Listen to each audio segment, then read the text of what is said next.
Friends, இன்றைக்கி நம்ம தேங்காய் பால் சீரக சம்பா பிரியாணி வீட்டிலையே எப்படி சுவையாக செய்கிறது அப்படிங்கிறத பற்றி பார்க்கலாம். வாங்க நம்ம வீடியோக்குள்ளே போவோம். அதுக்கு தேவையான பொருட்கள்: 3 தக்காளி, 2 பொடியாக நறுக்கின பெரிய வெங்காயம், 1 ஸ்பூன் தயிர், 3 பச்சை மிளகா, சின்ன எலுமிச்சம்பழம், பட்டை மசாலா, அரை மூடி தேங்காய் பால் திக்கா, கைப்பிடி அளவு புதினா, கொத்தமல்லி, 20 பல்லு பூண்டு, 2 துண்டு இஞ்சி, 250 கிராம் சிக்கன், அதே அளவு 250 கிராம் சீரக சம்பா அரிசி. இதை நான் 1 மணி நேரம் ஊற வச்சுருக்கேன். இப்போ முதல்ல நம்ம மசாலா அரைச்சிக்கலாம்.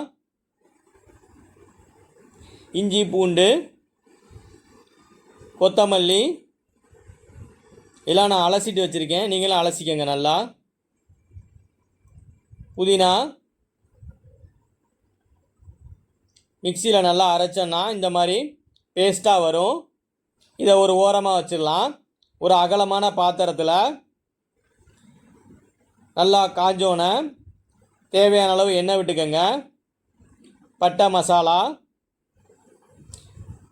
பொடியாக நறுக்கி வச்ச வெங்காயம்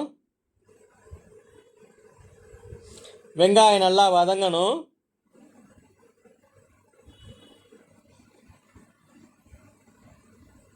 வெங்காயம் நல்லா வதங்கினதுக்கப்புறம் பச்சை மிளகாய், நம்ம அரைச்சி வச்சிருக்கிற பேஸ்ட்டு,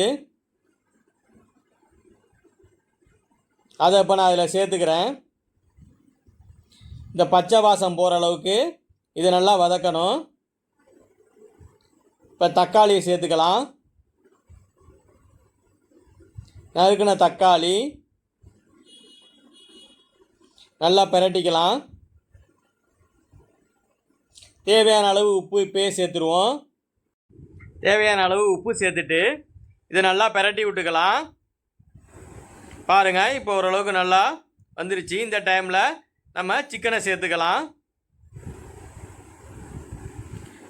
சிக்கனை சேர்த்துட்டு நல்லா பிரட்டி விட்டுருவோம் மசாலாவில். இப்போ பிரியாணி மசாலா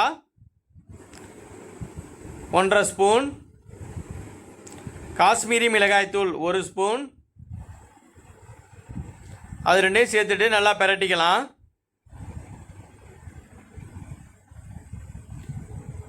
தயிர் 1 ஸ்பூன், எலுமிச்சம்பழம் சின்னதாக நறுக்கி வச்சது,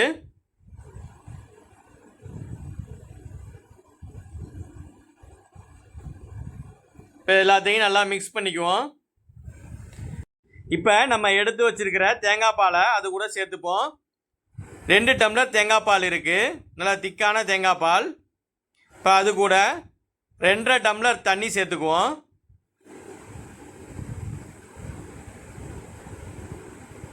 இப்போ மசாலாவோட நம்ம அரிசியை அப்படியே கொஞ்சம் கொஞ்சமாக சேர்த்துக்கலாம். ஊற வச்சுருக்க சீரக சம்பா அரிசி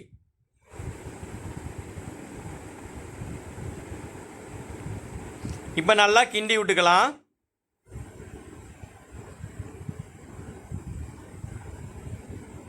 நல்லா கொதி வருது. இப்போ நல்லா தண்ணி வற்றி தம் போடுறதுக்கு தயாராக இருக்குது. 1 ஸ்பூன் நெய் இந்த டைமில் சேர்த்துக்குவோம். சேர்த்துட்டு நல்லா கிளறி விட்டுறலாம். ஒரு தோசைக்கல்லை அடுப்பில் வச்சு அடுப்பை சிம்மில் வச்சுக்கோங்க. அது மேலே நம்ம இந்த பிரியாணி ரெடி பண்ணதை எடுத்து மேலே வச்சிடலாம். இது வாய் சுத்தமாக கேப்பே இல்லாமல் மூடுற அளவுக்கு ஒரு தட்டை போட்டு மூடிடுங்க.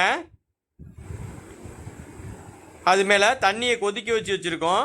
அந்த பாத்திரத்தை சுட சுட எடுத்து அப்படியே அது மேலே வச்சிடலாம்.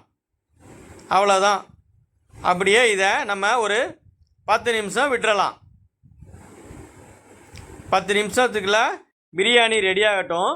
நம்ம அதுக்குள்ளே ஒரு கரண்டியில் 1 ஸ்பூன் நெய் விட்டு கொஞ்சம் முந்திரி பருப்பை பொரித்து எடுத்துக்கலாம். இப்போ முந்திரி பருப்பை பொரித்து எடுத்தாச்சு. இப்போ நம்ம தம்மை உடைச்சிக்கலாம். இப்போ தம்மை உடைச்சா அருமையாக கமகமன்னு வாசமாக இருக்குது. பிரியாணி நமக்கு தயாராகிருச்சு. இப்போ அந்த தயாரான பிரியாணியோட நம்ம முந்திரி பருப்பை சேர்த்துக்கலாம். முந்திரி பருப்பை சேர்த்துட்டு நல்லா கிளறி விட்டுருங்க. பொறுமையாக கிளறுங்க. இப்போ நமக்கு சுவையான அருமையான சீரக சம்பா தேங்காய் பால் பிரியாணி தயாராகிருச்சு. இதே மாதிரி நீங்களும் செஞ்சு பாருங்கள். எங்கள் சேனலை சப்ஸ்கிரைப் பண்ணுங்கள். எங்கள் வீடியோவுக்கு உங்கள் கருத்துக்களை கமெண்ட் பண்ணுங்கள். நன்றி ஃப்ரெண்ட்ஸ்.